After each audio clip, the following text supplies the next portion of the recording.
Encontrei uma mancha roxa no meu pescoço e passei mal. Meus pais me chamaram de depravada e que se eu estivesse grávida me jogariam na rua. Mas quando eu saí do hospital, eles ficaram pálidos. O teto do meu quarto nunca pareceu tão interessante. Ou talvez fosse a única coisa que eu conseguia encarar sem que minha cabeça latejasse com a força de 1000 tambores. Há dias eu estava assim, presa em um limbo de mal-estar, um nevoeiro denso que se recusava a dissipar. Começou como um cansaço estranho, um peso nos ombros que atribuía às noites mal dormidas, talvez a pressão dos meus 19 anos, a incerteza do futuro. Mas o cansaço virou uma dor de corpo teimosa, daquelas que fazem cada osso doer, e logo evoluiu para uma febre baixa e persistente que me deixava coberta de suor frio. Eu me arrastava da cama para o banheiro. Cada passo uma batalha. A luz do sol que entrava pela janela, antes tão bem-vinda, agora feria meus olhos, forçando-me a manter as cortinas fechadas, vivendo em uma penumbra constante. Tentei explicar aos meus pais. Na primeira vez, minha mãe apenas estalou a língua, sem tirar os olhos da novela. Isso é preguiça, Lorena, ela disse, com a certeza de quem diagnostica uma alma. Você passa o dia todo nesse quarto com o celular na mão. É óbvio que vai se sentir cansada. Na sua idade, eu já ajudava sua avó em casa e ainda estudava. Tentei argumentar, minha voz saindo mais fraca do que eu pretendia. Mãe, é diferente. Minha cabeça dói muito. Eu sinto calafrios. Meu pai, sentado na poltrona, nem se deu ao trabalho de baixar o jornal. Sua mãe está certa. Falta de fazer alguma coisa. Amanhã você levanta cedo e vai capinar o quintal. Vai ver como essa moleza passa rapidinho. Eles não entendiam. Para eles, eu era a imagem da juventude saudável. Qualquer desvio disso era um defeito de caráter, uma falha moral. Preguiça, moleza, frescura. As palavras ecoavam na minha cabeça, misturando-se à dor pulsante. No dia seguinte, eu mal consegui me levantar.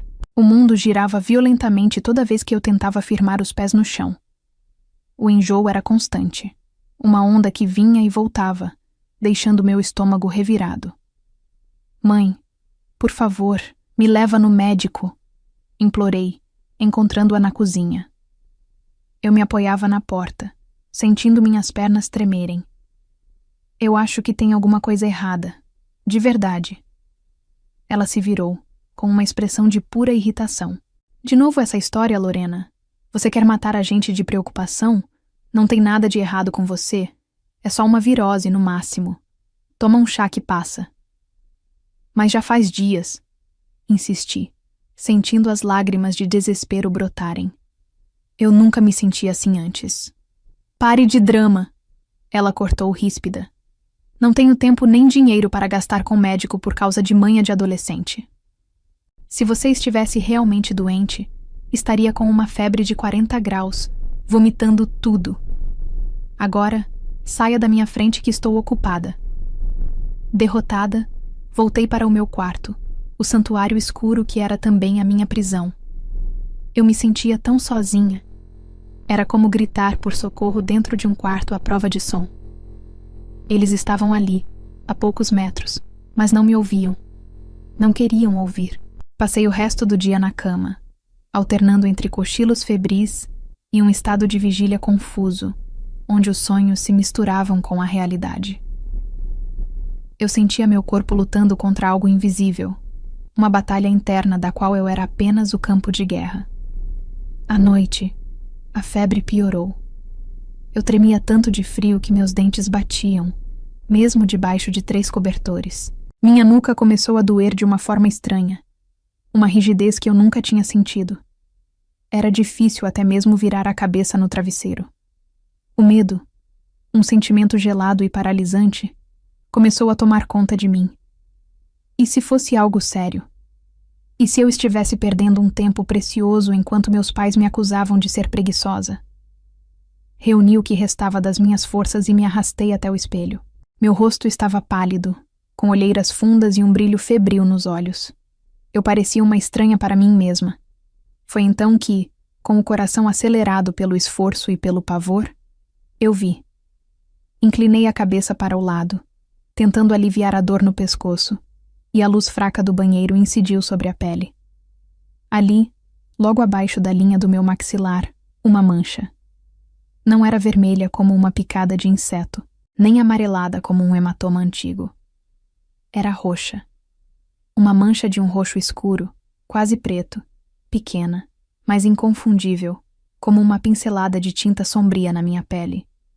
Não doía ao toque, mas sua presença ali, silenciosa e sinistra, gritava que o tempo para chás e acusações de preguiça havia acabado. Algo muito, muito errado estava acontecendo comigo. Meu coração batia descompassado. Não só pela febre, mas pelo terror puro. A mancha roxa no meu pescoço era a prova. A prova de que eu não estava inventando, de que não era preguiça. Era a prova de que algo físico e real estava errado. Por um instante, uma fagulha de esperança se acendeu em meio ao meu desespero. Agora eles teriam que acreditar em mim. Agora eles me levariam ao médico. Com as pernas bambas, saí do banheiro e caminhei lentamente até a sala. A televisão estava ligada no mesmo volume alto de sempre, preenchendo a casa com as vozes de um programa de auditório. Meus pais estavam lá, sentados como duas estátuas no sofá, alheios ao furacão que acontecia dentro de mim. Mãe! Pai! Chamei, minha voz um fiapo. Minha mãe se virou primeiro, a impaciência já desenhada em seu rosto. O que foi agora, Lorena? Não pode ver que estamos assistindo? Eu preciso mostrar uma coisa, é sério. Aproximei-me, o medo fazendo meu estômago se contrair. Inclinei a cabeça, expondo a mancha sob a luz da sala. Olha, apareceu isso. O silêncio que se seguiu foi pesado e durou apenas 1 segundo, mas pareceu uma eternidade. Foi meu pai quem reagiu primeiro. Ele baixou o jornal. Seus olhos se fixaram no meu pescoço, e seu rosto se contorceu em uma máscara de nojo e decepção. Minha mãe se levantou de um pulo, os olhos arregalados. Ela se aproximou, quase encostando o rosto no meu pescoço, e então recuou como se tivesse tocado em algo sujo. Mas o que é isso? Ela sibilou, a voz carregada de uma fúria que eu não compreendi. Que pouca vergonha é essa? No seu pescoço, menina. Eu pisquei confusa. Não é nada disso. Eu acho que é da doença, Doença? Ela riu, um som seco e sem humor. Isso tem outro nome, Lorena. Isso é safadeza. Onde você andou se esfregando? Com quem você andou para aparecer com uma marca dessas? A ficha caiu, e o chão pareceu desaparecer sob os meus pés. Eles não viram um sintoma. Eles viram um chupão. A minha prova irrefutável de que eu precisava de um médico tinha se transformado, na mente deles, na prova de que eu era uma pessoa sem moral. Não. Mãe, não é isso. Minha voz subiu, esganiçada pelo pânico. Eu estou doente. Minha cabeça está explodindo. Meu pescoço está duro. Eu não consigo mexer. Por favor, me escutem. Depravada! Ela gritou, a palavra me atingindo como um tapa. É isso que você é, uma depravada. A gente aqui se matando de trabalhar e você na rua, se prestando a esse papel. E essa sua doencinha de dias, esse enjoo. Meu Deus! Seus olhos se arregalaram ainda mais, uma luz de horror e acusação brilhando neles. Não me diga que você está grávida, Lorena. Pelo amor de Deus, não me traga essa desonra. A acusação me deixou sem ar. Grávida? A ideia era tão absurda, tão distante da minha realidade febril e dolorosa, que por um momento eu não consegui processar. Eu mal saía de casa, não tinha namorado.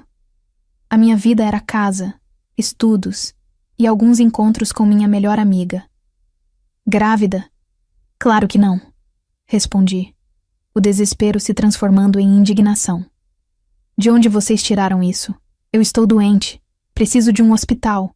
Meu pai se levantou, o rosto vermelho de raiva. Chega de mentiras. A gente te dando tudo e você nos envergonha desse jeito. Se você estiver grávida, pode pegar suas coisas e ir embora. Nessa casa você não fica. Eu não vou criar filho dos outros, fruto da sua irresponsabilidade. Mas não tem criança nenhuma. Eu soluçava agora, as lágrimas escorrendo. É uma mancha, de doença. Por favor, me levem ao hospital. Eu estou implorando. Minha mãe caminhou até a estante da sala, abriu uma gaveta e tirou de lá uma caixinha. Ela a jogou em cima de mim com força. Era um teste de gravidez de farmácia. Então prove, ela ordenou, o queixo tremendo de raiva. Vá ao banheiro agora e faça isso. E pode ir pensando em quem é o pai, porque se essa sua doença for mesmo uma gravidez, você vai sair por aquela porta. E nem pense em ir a médico para confirmar essa vergonha. Não vou passar por essa humilhação. Eu olhava da caixinha para o rosto deles, incrédula. Eles preferiam acreditar em uma gravidez secreta, em um comportamento que eu nunca tive, a aceitar que sua filha poderia estar genuinamente doente. A dor da traição era 1000 vezes pior que a dor de cabeça. Eles não estavam apenas me negligenciando, estavam me condenando. Arrastando-me de volta para o banheiro, eu me sentia a pessoa mais suja e humilhada do mundo. Minhas mãos tremiam tanto que mal conseguia abrir a embalagem. Segui as instruções, o corpo todo dolorido, a cabeça a ponto de explodir. Cada segundo de espera foi uma tortura. O resultado, como eu sabia que seria, foi negativo. Um único traço claro. Com o teste na mão, voltei para a sala. Eles nem olharam para mim. Deu negativo, falei, a voz embargada. Agora, por favor, me ajudem. Minha mãe deu de ombros, sem desviar o olhar da TV. Esses testes podem falhar no começo. Ou talvez você só seja uma qualquer mesmo. De qualquer forma, não quero mais ouvir sua voz hoje. Vá para o seu quarto e reflita sobre a vergonha que você se tornou. A porta do meu quarto se fechou com um clique, e a escuridão me engoliu. Mas desta vez, não era um refúgio. Era uma tumba. Deitei na cama, o corpo queimando de febre, a alma congelada pela crueldade deles. Eles não iam me ajudar. Eu poderia morrer ali. E a última coisa que eles pensariam de mim é que eu era uma vergonha. Sozinha, abandonada e mais doente do que nunca. Eu sabia que só tinha uma única saída. Minha mão trêmula alcançou o celular na mesinha de cabeceira. A tela brilhou, ferindo meus olhos sensíveis. Abri o contato da minha melhor amiga, Bia. Meus dedos mal conseguiam digitar. As letras dançavam na tela. Bia, consegui escrever. Me ajuda, por favor. Eu acho que vou morrer. O celular caiu da minha mão trêmula e bateu no chão com um baque surdo. Eu não tinha mais forças para segurá-lo. O teto do quarto começou a girar mais rápido e pontos pretos dançavam na minha visão. Eu fechei os olhos, mergulhando em um estado de semiconsciência, onde a dor física e a dor da alma se misturavam em uma agonia sem fim. O tempo perdeu o sentido. Podem ter se passado minutos ou 1 hora, eu não saberia dizer. O que me tirou daquele torpor foi um som que não pertencia ao silêncio doentio da minha casa. O som de um carro freando bruscamente na nossa rua, seguido por batidas urgentes e altas na porta da frente. Ouvi a voz irritada da minha mãe. Já vai! Que desespero! E depois, o som da porta se abrindo. Uma voz jovem e familiar cortou o ar. Era Bia. Onde ela está? Onde está a Lorena? Bia! O que você está fazendo aqui a essa hora? E com a sua mãe? A voz do meu pai soou, surpresa e desconfiada. Passos apressados vieram pelo corredor, e a porta do meu quarto se abriu com tudo. A luz do corredor invadiu minha escuridão, e eu vi a silhueta de Bia, com o rosto contorcido de preocupação. Logo atrás dela, sua mãe, a doutora Ana, uma mulher de semblante calmo, mas que agora tinha uma urgência nos olhos que eu nunca vira antes. Lorena! Meu Deus, Lorena! Bia correu para o meu lado, pegando minha mão. Estava gelada. Doutora Ana foi rápida e profissional. Ela ignorou meus pais, que pairavam na porta com expressões carrancudas. Ela tocou minha testa. Ela está queimando de febre. Seus dedos foram para o meu pescoço, e eu gemi de dor quando ela tentou gentilmente mover minha cabeça. Rigidez na nuca. Lorena, olhe para a luz, ela pediu, enquanto Bia acendia o abajur. Eu me encolhi de dor. Fotofobia intensa. Ela falava os termos médicos em voz baixa, mais para si mesma. Então, seus olhos encontraram a mancha roxa. Eu vi o momento exato em que ela a anotou. Sua calma profissional vacilou por uma fração de segundo. Seus lábios se comprimiram em uma linha fina e uma sombra de alarme genuíno passou por seu rosto antes que ela conseguisse disfarçar. Foi um olhar que validou todo o meu terror das últimas horas. Aquele olhar dizia, sem palavras, que aquilo era muito, muito sério. Levantem-se. Nós vamos para o hospital. Agora, ela disse, a voz não admitindo discussão. Foi quando meus pais intervieram, bloqueando a porta. Ela não vai a lugar nenhum, disse meu pai cruzando os braços. Isso é um assunto de família. Minha mãe o apoiou, o rosto uma máscara de teimosia e vergonha. Agradecemos a preocupação, Ana, mas nós sabemos o que fazer. É só uma crise por causa de uma gravidez indesejada. Não precisamos expor nossa filha a um escândalo no hospital. Doutora Ana olhou para eles, e pela primeira vez, vi sua calma se transformar em uma fúria gelada. Vocês não têm a menor ideia do que estão falando, disse ela, a voz baixa, mas cortante como vidro. Sua filha não está grávida. Sua filha está exibindo os sintomas clássicos de uma emergência neurológica gravíssima. A febre alta, a rigidez na nuca, a sensibilidade à luz e, principalmente, essa mancha. Isso se chama petéquia e pode ser um sinal de septicemia. Ela pode morrer. A palavra morrer pairou no ar, pesada e horrível. Meus pais empalideceram. Com todo o respeito, continuou doutora Ana, o tom inflexível. Isso deixou de ser um assunto de família no momento em que a vida dela foi colocada em risco pela negligência de vocês. Eu sou médica. Ou vocês saem da frente e me deixam levá-la agora, ou eu pego meu telefone e chamo uma ambulância e a polícia por abandono de incapaz. A escolha é de vocês. Meus pais, finalmente derrotados, recuaram, gaguejando desculpas sem sentido. Bia e doutora Ana me ajudaram a levantar. Eu mal conseguia andar. Minhas pernas eram de gelatina. Elas praticamente me carregaram para o carro. A viagem para o hospital foi um borrão.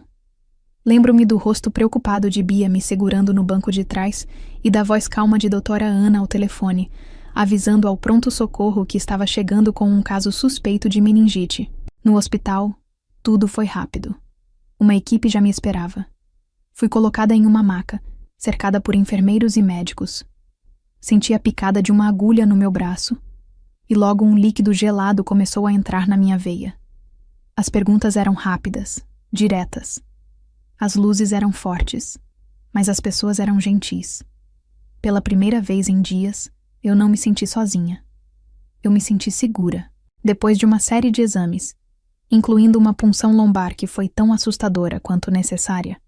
O diagnóstico veio. Doutora Ana e um médico do hospital entraram no meu quarto de isolamento. Lorena, disse o médico com uma voz suave. O que você tem é meningite. Uma forma bacteriana, que é muito grave. A mancha no seu pescoço foi o sinal de que a infecção estava se espalhando pela sua corrente sanguínea. Ele fez uma pausa, olhando para mim com seriedade. Sua amiga e a mãe dela salvaram sua vida. Você chegou aqui no limite. Mais algumas horas, e talvez não conseguíssemos evitar sequelas permanentes, ou algo pior. As lágrimas que escorreram pelo meu rosto não eram de medo, mas de alívio. Eu não estava louca. Eu não era uma depravada. Eu estava doente, terrivelmente doente, e agora estava sendo cuidada. Passei os dias seguintes em uma névoa de antibióticos, soro e sono. Bia e doutora Ana eram minhas únicas visitantes.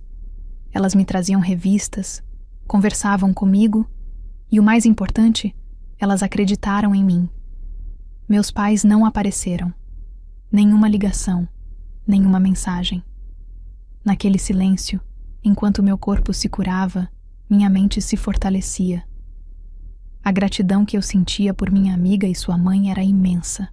Mas a clareza sobre a atitude dos meus pais era devastadora e definitiva. A doença estava indo embora, mas as feridas que eles abriram na minha alma estavam apenas começando a se mostrar. Finalmente, após quase uma semana, o médico me deu a notícia. A infecção estava controlada e, por um milagre, eu não teria nenhuma sequela. Eu estava pronta para ter alta. Eu estava sentada na beirada da cama do hospital, vestindo minhas próprias roupas pela primeira vez em uma semana. Elas pareciam largas no meu corpo mais magro. Ao meu lado, Bia dobrava minhas poucas coisas e as colocava em uma sacola, enquanto doutora Ana conversava com o médico do hospital, doutor Almeida, perto da porta, finalizando os papéis da minha alta. Eu me sentia frágil como vidro, mas por dentro, uma nova força, dura como aço, estava se formando. Eu estava viva. Eu estava lúcida. E eu me lembrava de tudo. A porta do quarto se abriu e meus pais entraram. Pareciam hesitantes, os rostos marcados por uma preocupação que, eu sabia, era mais sobre eles mesmos do que sobre mim. Eles olharam para a doutora Ana e para o médico com desconfiança, antes de seus olhos pousarem em mim. Minha mãe forçou um sorriso trêmulo e se aproximou. Filha, que bom que você está melhor. Ela começou, a voz baixa e cautelosa. Ela olhou para a minha barriga, depois para o meu rosto, como se procurasse por algum sinal. Então, em um sussurro que ela pretendia que fosse apenas para mim, mas que ecoou no silêncio do quarto, ela fez a pergunta que selou o destino da nossa relação para sempre.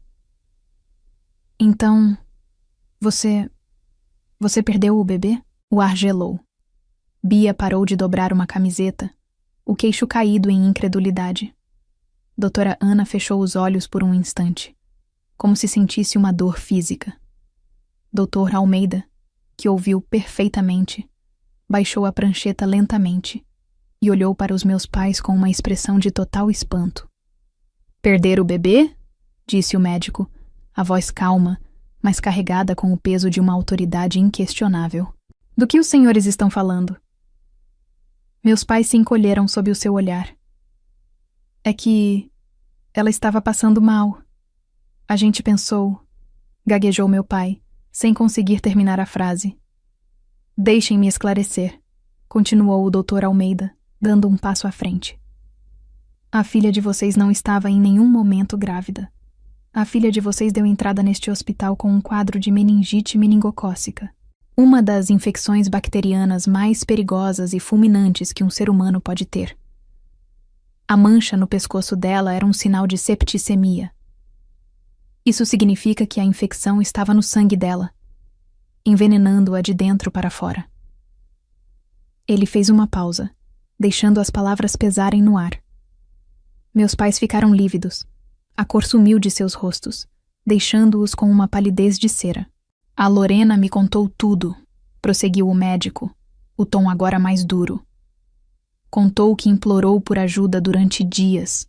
Contou que vocês a chamaram de preguiçosa e depravada. Ela quase morreu, senhores. Se a doutora Ana não a trouxesse para cá no exato momento em que o fez, a conversa que estaríamos tendo agora seria sobre danos cerebrais permanentes, surdez, amputações, ou sobre o funeral dela. Cada palavra era um prego no caixão da imagem que eles tinham de si mesmos. Minha mãe levou a mão à boca, um soluço seco escapando. Meu pai parecia ter envelhecido 10 anos em 10 segundos. Eles finalmente entenderam, não a gravidade da minha doença, mas a magnitude do erro deles. Foi a minha vez de falar. Minha voz saiu mais firme do que eu esperava. Eu não vou voltar para casa com vocês. Eles me olharam, os olhos arregalados de pânico. Filha, por favor, começou meu pai. A Bia e a doutora Ana me ofereceram um lugar na casa delas até eu me reerguer. E eu aceitei. Continuei, olhando para as 2 mulheres que se tornaram minha verdadeira família. Elas assentiram, me dando apoio. O serviço social do hospital também conversou comigo. Me explicaram meus direitos. Eu respirei fundo. Eu decidi entrar com um processo contra vocês, por negligência. O queixo da minha mãe caiu. Meu pai cambaleou para trás, como se tivesse sido fisicamente empurrado. Pálidos era pouco. Eles estavam lívidos, fantasmagóricos. Não, filha, perdão. Pelo amor de Deus, a gente não sabia. Minha mãe choramingou, estendendo a mão para mim. Nós erramos, fomos horríveis, mas somos seus pais. Perdoe a gente. Eu me levantei, apoiando-me em Bia. Olhei para as duas pessoas que me puseram no mundo e que quase me tiraram dele por ignorância e orgulho. Perdão é uma coisa que vocês precisam buscar, mas a confiança que eu tinha em vocês, ela morreu naqueles dias em que eu implorei por ajuda e recebi acusações. Virei-me e, com a ajuda da minha amiga e de sua mãe, caminhei para fora daquele quarto, sem olhar para trás. Os meses seguintes foram de reconstrução. Morei com Bia e doutora Ana, que me deram um amor e um cuidado que curaram mais do que qualquer antibiótico. Assim que tive forças, arrumei um emprego de meio período em uma livraria. Guardei cada centavo. O processo legal seguiu seu curso, não por um desejo de punição, mas por uma necessidade de validação, para que ficasse registrado que o que eu passei foi real e foi errado. Eventualmente, consegui alugar um pequeno apartamento, um lugar só meu. Meus pais às vezes ligavam. As vozes eram mansas, cheias de um arrependimento que, para mim, sempre chegaria tarde demais. Eu os atendia, era educada, mas o abismo entre nós era intransponível. A relação de pai, mãe e filha havia se quebrado de forma irreparável. Eu os perdoei, não por eles, mas por mim, para que a amargura não criasse raízes na minha nova vida. Mas perdoar não significava esquecer, ou muito menos, voltar a confiar. Hoje, quando me olho no espelho, não vejo a menina assustada naquele quarto escuro. Vejo uma mulher que sobreviveu. Uma mulher que aprendeu da forma mais dura que a família que importa é aquela que te ouve quando você grita em silêncio e que te resgata quando você não tem mais forças. Eles não destruíram meu futuro. Eles apenas me forçaram a construí-lo com minhas próprias mãos. E agora, finalmente, minha vida era minha prioridade. E ela estava apenas começando.